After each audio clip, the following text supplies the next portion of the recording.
వరలక్ష్మి వ్రతం రోజు హడావిడిగా ప్రసాదాలు చేసే బదులు ఇలా సేమియా ప్రీమిక్స్ అయితే చేసి పెట్టుకోండి. 10 నిమిషాల్లో అయితే మనకు ప్రసాదం అయితే రెడీ అయిపోతుంది. ముందుగా దీనికోసం కడాయిలో ఒక 2 టేబుల్ స్పూన్ల నెయ్యి వేసుకోవాలి. అలానే 1 కప్పు సేమియా వేసుకుంటున్నాను.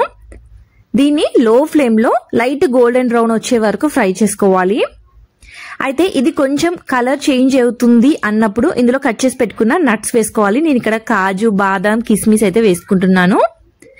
ఇవన్నీ కలిపి మంచిగా లైట్ గోల్డెన్ బ్రౌన్ వచ్చే వరకు ఫ్రై చేసుకోవాలి. చూసారా మంచిగా కలర్ వచ్చేసింది కదా. ఇప్పుడు ఈ ప్యాన్ నుంచి తీసుకొని అయితే వేరే ప్లేట్ లోకి అయితే షిఫ్ట్ చేయాలి. అదే ప్యాన్ లో పెడితే మనకు కింద మాడిపోతుంది, కలర్ ఇంకా డార్క్ అయిపోతుంది. సో ఇలా ప్లేట్ లోకి అయితే షిఫ్ట్ చేసుకుంటున్నాను. ఇది పూర్తిగా చల్లారనివ్వాలి. పూర్తిగా చల్లారినాక ఇందులో 1 కప్పు చక్కెర, అంటే కప్పు కొంచెం తక్కువనే వేసుకున్నాను. అలానే 1 టేబుల్ స్పూన్ ఇలాచీ పౌడర్, ఒక 2 టేబుల్ స్పూన్ల మిల్క్ పౌడర్ వేసుకోవాలి. దానివల్ల మనకు టేస్ట్ అనేది బాగుంటుంది. ఇదంతా మంచిగా మిక్స్ చేసుకొని ఒక ఎయిర్ టైట్ బాక్స్ లో పెట్టేసి మీరు 1 మంత్ వరకు దీన్ని యూజ్ చేసుకోవచ్చు. ఇప్పుడు దీని ప్రాసెస్ ఎలా చేసుకోవాలో చూపిస్తాను. ఇప్పుడు ఇంకొక బౌల్లో ఒక 2 కప్పుల పాలు, అలానే 1 కప్పు వాటర్ వేసుకోవాలి. మీరు లేదంటే 2 కప్పుల నీళ్లు, 1 కప్పు పాలు కూడా వేసుకోవచ్చు. మంచిగా పాలు మరుగుతున్నప్పుడు ఇందులో ఒక 2 గరిటెల ఈ ప్రీమిక్స్ పౌడర్ వేసేసుకొని మంచిగా ఒక్కసారి ఇలా కలిపేసుకోవాలి. ఇప్పుడు మంచిగా మళ్ళీ బాయిల్ అవుతున్న టైంలో మూత పెట్టేసి ఒక 10 నిమిషాలు అయితే విడిచిపెట్టేసేయాలి. అంతే, 10 నిమిషాల తర్వాత మన సేమియా పాయసం అయితే రెడీ అయిపోతుంది. టెంపుల్ స్టైల్ పులిహోర ప్రీమిక్స్ అయితే చేయబోతున్నాను. ఇది చేసి పెట్టుకుంటే మనకు 10 నిమిషాలలో పులిహోర అయితే కలిపేసుకోవచ్చు. ముందుగా కడాయిలో 1 టేబుల్ స్పూన్ మినపప్పు ఇలా డ్రై రోస్ట్ చేసుకోవాలి. అలానే ఒక 2 టేబుల్ స్పూన్ల శనగపప్పును కూడా డ్రై రోస్ట్ చేసుకోవాలి. అయితే మంచి అరోమా వచ్చే వరకు లో ఫ్లేమ్ లో మంచిగా ఫ్రై చేసుకోవాలి. అలానే దీంతో పాటు 1 టేబుల్ స్పూన్ నువ్వులు, తెల్ల నువ్వులు వాడుకున్నాను. మీ దగ్గర నల్ల నువ్వులు ఉంటే అవి వేసుకొని 1 నిమిషం అలా ఫ్రై చేసుకోవాలి. దీంతో పాటు జీలకర్ర, మెంతులు, మిరియాలు కొన్ని వేసుకొని ఇలా ఫ్రై చేసుకోవాలి. అలానే ఒక 5 నుంచి 6 ఎండుమిర్చిని కట్ చేసుకొని ఇలా డ్రై రోస్ట్ చేసుకోవాలి. అలానే ఒక పెద్ద నిమ్మకాయ సదంత చింతపండుని ఇలా డ్రై రోస్ట్ చేసుకోవాలి. ఇది లో టు మీడియం ఫ్లేమ్ లోనే మంచిగా అరోమా వచ్చే వరకు అన్ని ఫ్రై చేసుకొని ఇలా ప్లేట్ లో పెట్టి పూర్తిగా చల్లారినాక 1 టేబుల్ స్పూన్ ఉప్పు, అలానే కొంచెం ఇంగువ కూడా వేసి ఇలా పౌడర్ లాగా పట్టేసుకోవాలి. మెత్తటి పౌడర్ చేసుకోవాలి, మరీ సాఫ్ట్ గా ఉండాలి.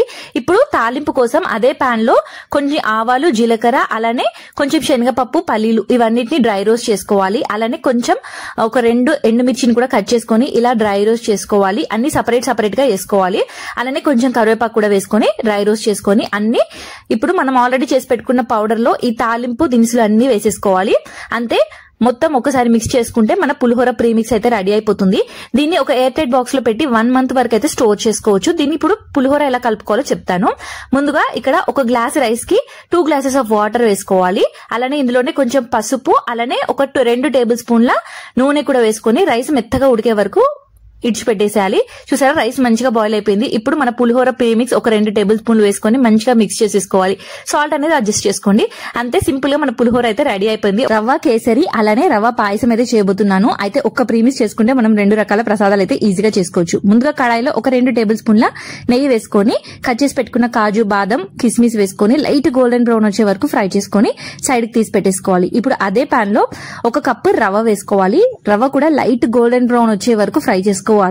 లైట్ గోల్డెన్ బ్రౌన్ వచ్చాక వేరే ప్లేట్ లోకి తీసుకొని పూర్తిగా చల్లారనివ్వాలి.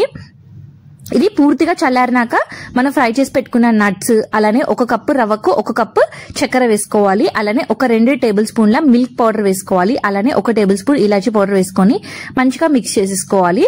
అంతే, ఇది ఒక ఎయిర్ టైట్ బాక్స్ లో వేసి స్టోర్ చేసుకుంటే మనం 1 మంత్ వరకు మంచిగా యూజ్ చేసుకోవచ్చు.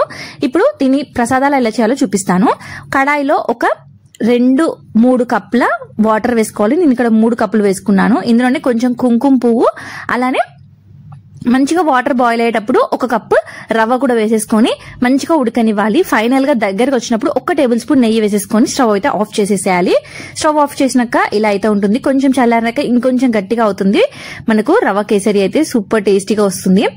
చూసారా, ఇలా ఉంటుంది. ఇప్పుడు పాయసం ఎలా చేసుకోవాలో చెప్తాను. ఇక్కడ 2 కప్పుల పాలకు 1 కప్పు వాటర్ వేసుకున్నాను. ఇది పాలు మంచిగా బాయిల్ అవుతున్నప్పుడు 1 టేబుల్ స్పూన్ మాత్రమే రవ్వ వేసుకున్నాను. ప్రీమిక్స్ వేసేసుకొని మంచిగా ఒక 10 నిమిషాలు అయితే ఉడకనివ్వాలి. అంతే, మన రవ్వ పాయసం అయితే ఇలా దగ్గరకు వచ్చేస్తుంది. చూసారా, సింపుల్ గా మనము 2 రకాల ప్రసాదాలు అయితే ఈజీగా చేసేసుకోవచ్చు. ఒక్కసారి ఈ ప్రీమిక్స్ అయితే ట్రై చేసి చూడండి. ఎలా వచ్చిందో కూడా కమెంట్ బాక్స్ లో కమెంట్ చేయండి. వీడియో కనుక నచ్చినట్టయితే ప్లీజ్ లైక్ చేయండి, షేర్ చేయండి. మన ఛానల్ కొత్తగా చూస్తుంటే ప్లీజ్ ఫాలో అవ్వండి. Thank you for watching.